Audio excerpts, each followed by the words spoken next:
Dans les profondeurs de la sagesse stoïcienne réside une perle de connaissances souvent méconnue, un secret qui détient le potentiel de transformer radicalement nos vies. Le pouvoir du détachement conscient. Ce concept peut sembler contre-intuitif à une société où l'attachement est souvent confondu avec la passion et l'engagement. Cependant, je vous convie à explorer avec moi comment le détachement peut devenir la clé d'une existence plus riche et plus apaisée. La philosophie stoïque enseigne que l'attachement excessif aux choses extérieures à notre contrôle est la source de notre inquiétude et de notre malaise. Le détachement émotionnel et matériel, en revanche, nous permet de naviguer dans la vie avec une perspective équilibrée, en honorant nos émotions sans être asservis par elles. Ça semble impossible? Alors préparez-vous pour une révélation surprenante dans cette vidéo. Je vais vous guider à travers les chemins moins fréquentés du détachement émotionnel et matériel, en dévoilant des pratiques et des perspectives psychologiques qui semblent contradictoires, mais qui sont essentielles pour la santé émotionnelle et la croissance personnelle. Êtes-vous prêt pour une transformation rapide et profonde? Ne manquez pas cette occasion unique de découvrir comment vous libérer des chaînes invisibles et construire des liens émotionnels plus forts et plus sains. Abonnez-vous maintenant à la chaîne, activez la cloche de notification et laissez votre j'aime. Rejoignez-nous dans ce voyage de découverte de soi et de libération émotionnelle. Embarquons ensemble dans ce mystère. Le premier pas sur le chemin du détachement est, paradoxalement, un pas en arrière, recherchant une période de séparation, non pas dans l'intention de créer un vide, mais pour gagner en clarté. Imaginez-vous dans une célébration animée avec de la musique forte et des conversations vivantes tout autour. Dans ce cadre, essayer de discerner le murmure d'un ami peut être un vrai défi. De même, lorsque nous sommes trop impliqués avec quelqu'un ou quelque chose, nos émotions peuvent devenir exacerbées, tout comme le bruit d'une fête peut obscurcir notre clarté mentale. Faire un pas en arrière, c'est comme s'éloigner de cet environnement bruyant vers un endroit plus serein, un refuge où vous pouvez entendre vos propres pensées et réfléchir plus clairement. Sénèque, un philosophe aux profondes intuitions, préconisait l'importance de revenir à soi. Ce retour n'est pas seulement une distance physique, mais aussi mentale et émotionnelle. Lorsque les émotions obscurcissent notre jugement, se distancer nous permet de les observer comme on admire les nuages glissant à travers le ciel, reconnaissant qu'ils sont des entités séparées de notre essence. Ce détachement n'est pas synonyme d'indifférence, c'est une manière de faire face à la situation et à nos réactions de manière objective, comme si nous analysions l'échiquier dans son ensemble, et non pas seulement la pièce que nous tenons. De nos jours, il n'est pas nécessaire de s'isoler dans un village rural comme le suggéraient les stoïciens. Parfois, il suffit d'éteindre son téléphone portable pendant un moment, de faire une promenade ou simplement de s'asseoir en silence dans une pièce.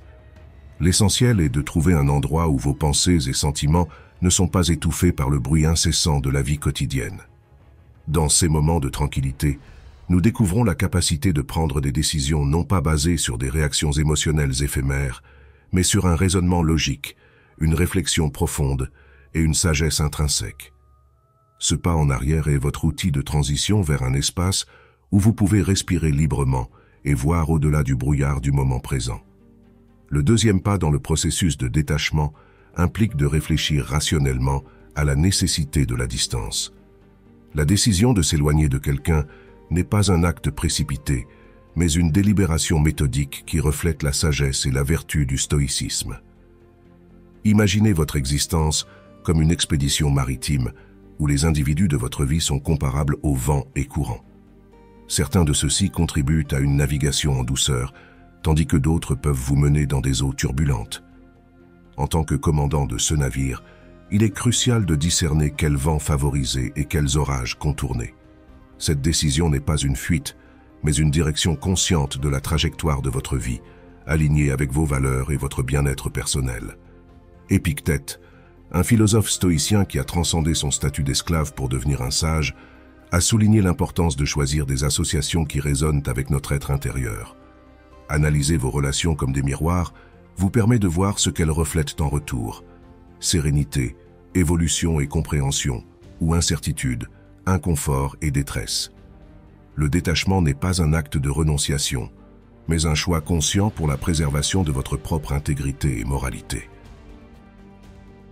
Le stoïcisme ne prône pas une logique impassible, mais une sagesse qui nous encourage à considérer ce que les gens ajoutent à nos vies, harmonie ou dissonance. En réfléchissant à cette décision, souvenez-vous des mots d'Épictète. Ce ne sont pas les événements qui nous troublent, mais nos pensées à leur sujet. Le choix de s'éloigner concerne non seulement la personne en question, mais aussi votre perception de leur impact sur votre vie. Il pourrait représenter un chapitre passionnant de votre développement ou une note de bas de page qui dévie de votre chemin. En fin de compte, opter pour la distance est un effort pour créer une histoire de vie dont vous êtes fier. C'est un engagement envers la fidélité à soi-même, envers vos valeurs et envers votre voyage. Le stoïcisme nous enseigne à valoriser les relations qui enrichissent notre récit et à nous éloigner respectueusement de celles qui n'ajoutent pas de valeur. Il ne s'agit pas de construire une vie où chaque personne et expérience est méticuleusement sélectionnée, mais de forger une histoire qui résonne avec authenticité et signification. Le troisième pas dans ce voyage de détachement consiste à engager une conversation avec quelqu'un en qui vous avez confiance. Dans les moments où la vie semble être un puzzle avec des pièces incompatibles, il est temps de puiser l'inspiration dans la sagesse stoïque. La résilience des grands penseurs souligne également l'importance des connexions, en soulignant que posséder quelqu'un de fiable est comme trouver une ancre au milieu de la tempête. Cette interaction va au-delà d'un simple déversement. Elle apporte clarté et nouvelles perspectives. C'est comme avoir un copilote dans votre voyage de vie, quelqu'un qui aide à l'orientation lorsque votre propre sens de la direction semble confus. Sénèque, avec sa compréhension profonde de l'être humain, valorisait la sagesse qui vient du partage. Il voyait un ami comme un miroir qui reflète non seulement notre apparence, mais nos vérités les plus profondes. Cette interaction est plus qu'un simple reflet de nous-mêmes. C'est un moyen de comprendre notre trajectoire en nous ouvrant à quelqu'un. Nous ne partageons pas seulement des mots, mais nous les invitons dans notre univers intérieur, leur donnant un aperçu de nos pensées et de nos sentiments. Ce partage crée un espace de compréhension mutuelle et de soutien où ne sont pas seulement échangées des condoléances, mais aussi des aperçus précieux. Le choix de qui faire confiance doit être soigneusement considéré, en privilégiant quelqu'un qui représente les valeurs que nous chérissons. Cette personne devient un écho de nos idées, nous aidant à naviguer dans nos pensées et nos émotions. Leur rôle n'est pas de résoudre nos problèmes, souvent juste écouter est un grand soutien. Leur présence nous rappelle que nous ne sommes pas isolés dans ce voyage. En partageant vos pensées, vous pourriez découvrir de petits joyaux de sagesse dans les mots de votre interlocuteur, des étincelles de vérité qui éclairent différentes perspectives. Le stoïcisme nous enseigne que les obstacles de la vie sont affrontés avec sérénité et le soutien d'une communauté choisie. Votre confident est une partie vitale de cette communauté, réaffirmant que la force vient souvent de l'unité. Se détacher de quelqu'un ou d'une situation ne signifie pas renoncer à tout. Ce qui est humain, en fait, ce sont ces relations humaines qui fournissent la force et la vision nécessaires pour naviguer dans la tapisserie complexe de l'existence. Dans les conversations avec cette personne de confiance, qui transcendent les dialogues occasionnels, vous trouvez de véritables ponts vers la clarté et des ancres pour naviguer les mers changeantes de la vie. Le quatrième pas vers le détachement implique d'établir des limites pour nos émotions. Quand des sentiments intenses dominent le paysage émotionnel, c'est comme être à la barre d'un navire en pleine tempête, où les vagues émotionnelles sont fortes et parfois accablantes. L'enseignement stoïcien n'est pas de fuir ces vagues, mais plutôt d'apprendre à les naviguer avec compétence et discernement.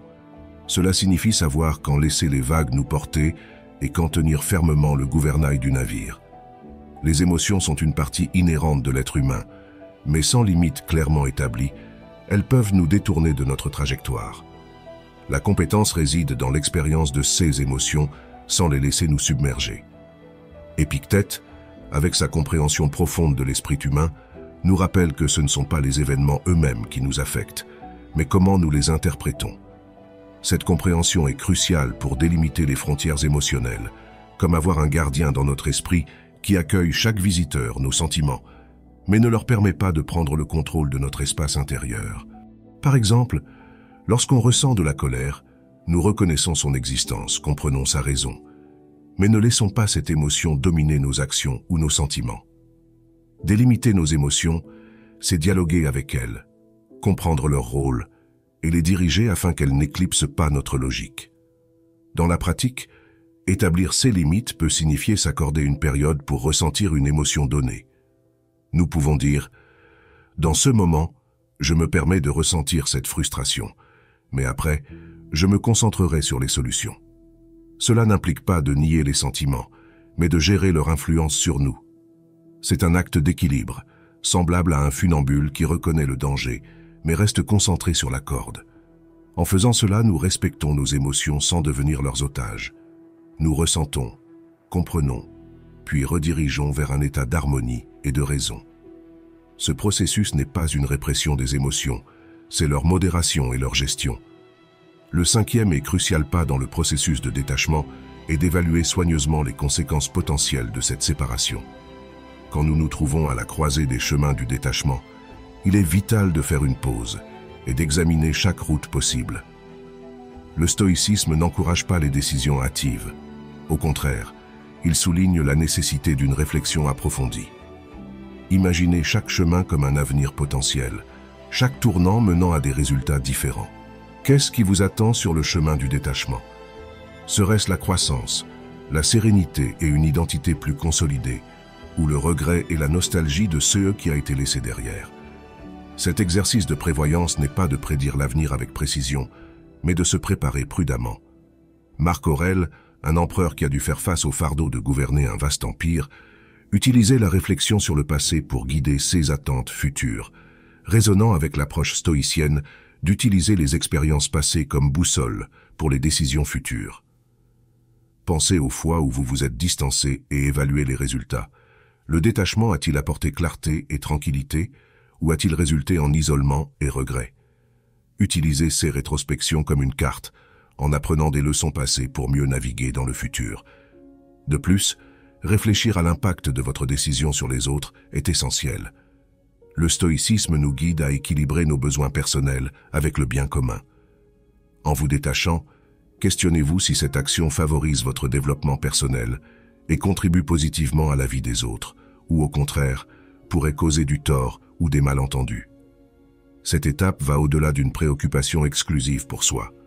Il s'agit d'aligner votre bien-être avec le contexte plus large dans lequel nous sommes insérés. C'est similaire à marcher attentivement dans un jardin, en veillant à ce que vos pas favorisent l'épanouissement plutôt que de nuire aux plantes. Le détachement, d'un point de vue stoïcien, est un exercice de sagesse prudente, une décision mûrement réfléchie qui prend en compte non seulement le soi, mais aussi le réseau complexe de relations dans lesquelles nous sommes entrelacés. La sixième étape dans le voyage du détachement est de vous accorder une pause des médias sociaux. Imaginez votre esprit comme un lac placide. Maintenant, pensez aux réseaux sociaux comme des gouttes de pluie perturbant constamment cette surface calme. Chaque mise à jour, notification et comparaison est une goutte qui perturbe la sérénité du lac. Cette philosophie, ancrée dans des temps bien avant l'ère numérique, nous offre une sagesse intemporelle pour faire face à de telles distractions. Sénèque, en réfléchissant sur la brièveté de la vie, pourrait considérer les médias sociaux comme une source moderne de distractions innombrables et inutiles.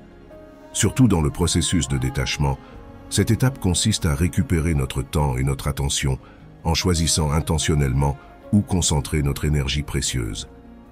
Dans le domaine des médias sociaux, notre attention est l'actif le plus convoité. En nous en éloignant, nous ne faisons pas que fuir un déluge numérique, mais nous créons de l'espace pour que notre esprit puisse respirer et réfléchir. C'est comme fermer les rideaux pour atténuer le bruit d'une rue animée. Le vacarme constant persiste, mais pour un moment, cesse d'être notre centre d'attention. Vous vous retrouvez dans un environnement paisible, propice à la réflexion et à la compréhension. Prendre une pause des médias sociaux n'est pas une fuite, mais un acte de soin de soi, une discrimination de ceux qui nous renforcent et de ceux qui nous épuisent. Dans cette pause, remarquez la transformation de votre état mental, un sentiment de calme, de présence et une conscience accrue de vos propres pensées et émotions. Cette prise de conscience est l'essence du stoïcisme, reconnaître ce qui est dans notre contrôle et lâcher prise sur ce qui ne l'est pas. Comprenez que, bien que nous ne puissions pas arrêter la pluie, nous pouvons choisir de chercher un abri et d'apprécier le son des gouttes sans être mouillés. Interrompre l'utilisation des médias sociaux peut sembler sauter d'un train en marche, mais c'est dans le calme que nous trouvons la clarté. Lorsque vous faites temporairement une pause du monde numérique, rappelez-vous les paroles de Sénèque et utilisez ce temps pour des activités enrichissantes telles que la lecture, la promenade, la tenue d'un journal ou la pratique de passe-temps qui nourrissent votre esprit. Cette pause est une chance de se reconnecter avec soi-même, un moment pour redécouvrir votre essence dans le silence, loin du tumulte collectif. La 7e étape dans le voyage du détachement est une invitation à se concentrer délibérément sur vos besoins fondamentaux. Alors que nous avançons sur ce chemin, il est essentiel de tourner notre attention vers le cœur de notre être. Ici, nous trouvons le cœur du stoïcisme, se concentrer sur ceux qui comptent vraiment pour notre croissance intérieure et notre bien-être. Cela implique de se défaire du superflu, du bruit et des futilités pour cultiver ce qui nourrit véritablement l'âme. Regardez au-delà des besoins matériels, en plongeant plus profondément dans des aspects tels que le soutien émotionnel, l'intégrité morale et le développement personnel. Visualisez votre vie comme un jardin. Quels sont les éléments cruciaux pour votre épanouissement? Tout comme le soleil et l'eau sont vitaux pour les plantes, identifiez ce qui est indispensable pour votre croissance émotionnelle et spirituelle. Épictète, qui est né et a prospéré au milieu de l'adversité, comprenait profondément l'importance de se concentrer sur ce qui est essentiel. Ces enseignements nous encouragent à faire la différence entre le nécessaire et le superflu. La vraie richesse, selon Épictète, ne réside pas dans la possession de nombreux biens, mais dans le fait d'avoir peu de besoins. Appliquez cette philosophie à votre vie émotionnelle en réfléchissant à ce qui est nécessaire pour vous sentir accompli, stable et en paix. Rappelez-vous que souvent, moins c'est plus. Dans un monde rempli de choix et de distractions, trouver la satisfaction dans la simplicité et la profondeur implique de réfléchir à ce qui apporte réellement le bonheur authentique et la paix. En pratique, cela peut signifier consacrer du temps à réfléchir à ce qui vous apporte une joie véritable, que ce soit dans la solitude, des conversations significatives, la pratique d'un passe-temps ou d'autres activités qui nourrissent votre esprit. Identifier ces besoins essentiels et les prioriser, c'est comme faire ses bagages pour un voyage en prenant seulement ce qui ajoute de la valeur à votre expérience. Ce focus intentionnel facilite le détachement de ce qui est inutile, que ce soit des personnes ou des situations qui ne sont pas en harmonie avec vos besoins fondamentaux. En centrant votre vie autour de ces besoins essentiels, vous établissez une base solide de stabilité et de contentement. Ce n'est pas un exercice ponctuel, mais un processus continu, un retour constant à ce qui compte vraiment, alors que vous progressez dans la vie. Continuez à revisiter vos besoins fondamentaux, en les adaptant et en les réalignant à mesure que vous grandissez et que vous vous transformez. Ce focus est votre boussole, vous guidant à travers les complexités de la vie avec clarté et objectif, vivant intentionnellement et pas seulement en existant au cœur du stoïcisme. Si vous appréciez cela, n'oubliez pas de laisser votre commentaire pour aider à augmenter l'engagement avec notre contenu. Si vous n'avez rien à commenter, dites simplement « La gratitude est la clé » et mentionnez la date d'aujourd'hui. Continuons. Le 8e pas, la célébration de la gratitude et la reconnaissance du présent, représente un tournant crucial dans notre voyage vers le détachement. Ici, nous plongeons profondément dans la vertu de la gratitude, qui se démarque comme un pilier central du stoïcisme. Cette étape implique un regard attentif et appréciatif sur ce que nous avons maintenant, en identifiant les bénédictions et les leçons précieuses cachées dans chacune de nos expériences. La pratique de la gratitude va au-delà de simplement remercier pour les joies de la vie. Elle englobe également la capacité à valoriser l'apprentissage qui découle des moments difficiles. En cultivant un esprit reconnaissant, nous sommes capables de contempler le monde et nos expériences avec une perspective entièrement nouvelle. Les obstacles se transforment en marches qui nous conduisent à la croissance personnelle et au renforcement de notre caractère. Ce changement de paradigme nous amène à rediriger notre attention des manques que nous percevons dans nos vies vers une profonde reconnaissance des bienfaits dont nous disposons. La pratique constante de compter nos bénédictions, que ce soit des rencontres significatives, la contemplation de la beauté naturelle ou des moments de sérénité et de réflexion approfondie, renforce notre capacité à vivre le présent avec plénitude et conscience, en renforçant notre résilience émotionnelle. Cette pratique peut être comparée à tisser une riche tapisserie d'expériences, où chaque fil de gratitude ajoute couleur et texture à la grande mosaïque de notre existence. Cette étape nous invite à célébrer la vie dans son intégralité, en accueillant chaque expérience comme une précieuse occasion d'apprentissage et d'enrichissement personnel. En intégrant donc la gratitude dans notre parcours de détachement, nous ouvrons les portes à une connexion plus profonde avec le moment présent et à une compréhension profonde du sens de la vie. C'est comme si nous explorions un trésor inconnu où la richesse se trouve non seulement dans les choses que nous possédons, mais aussi dans les leçons que nous tirons de nos expériences. Je vous invite donc à embrasser cette 8e étape avec enthousiasme et curiosité, car elle nous offre la clé d'une vie plus pleine et plus significative. Étape 9. La promotion de la flexibilité et la volonté de changer.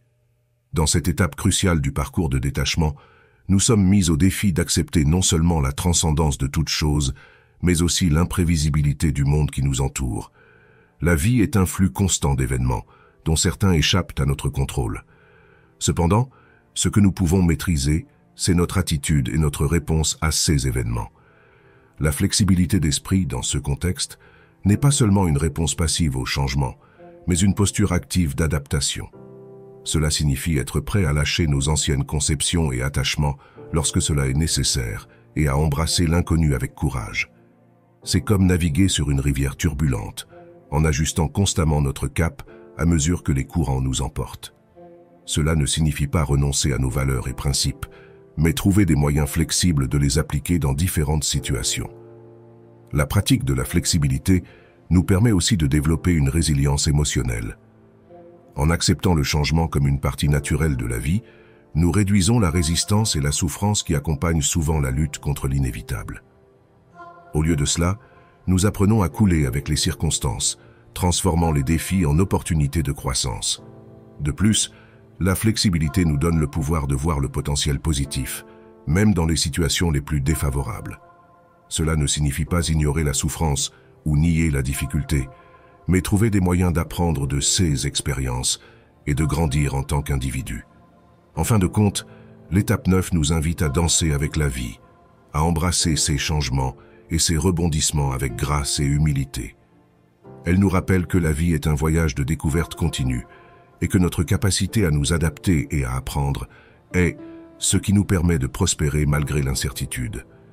Donc, en adoptant la flexibilité comme principe fondamental dans notre quête de détachement, nous nous préparons à une vie plus riche, plus significative et résiliente. Étape 10. Pratiquer l'empathie et le partage.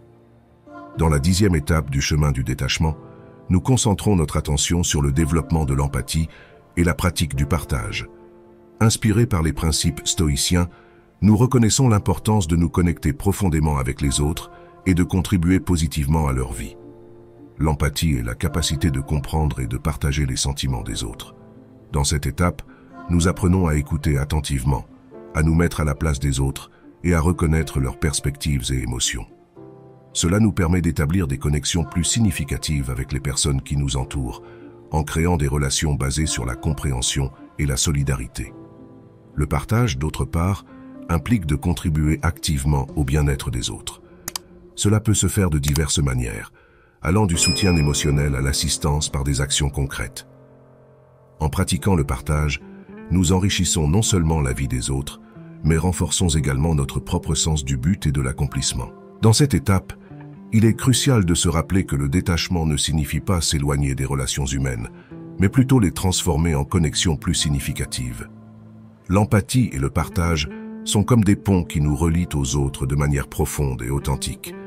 En pratiquant l'empathie et le partage, nous contribuons à un monde plus compatissant et solidaire, en alignant nos actions avec les valeurs stoïciennes de vertu et de bienveillance.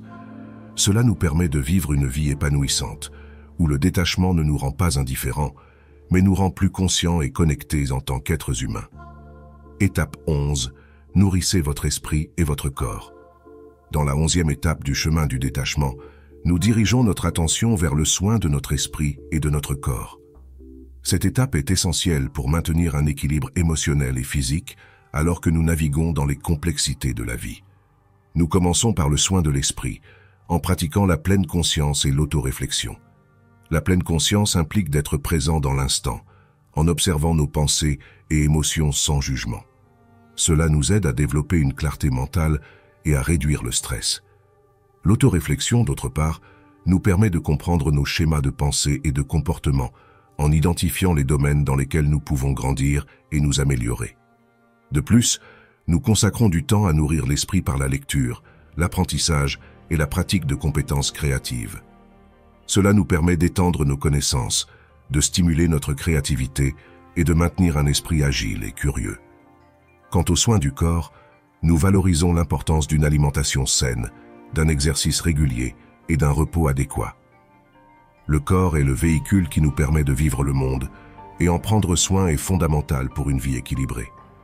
Cette étape nous rappelle que le détachement n'est pas seulement une question de se libérer des soucis et du stress, mais aussi d'investir dans notre bien-être physique et mental. En nourrissant notre esprit et notre corps, nous sommes mieux préparés à affronter les défis de la vie avec résilience et sérénité, nous alignant avec les principes stoïciens de vertu et de sagesse. Cette étape est un rappel que prendre soin de soi est une part essentielle du chemin du détachement.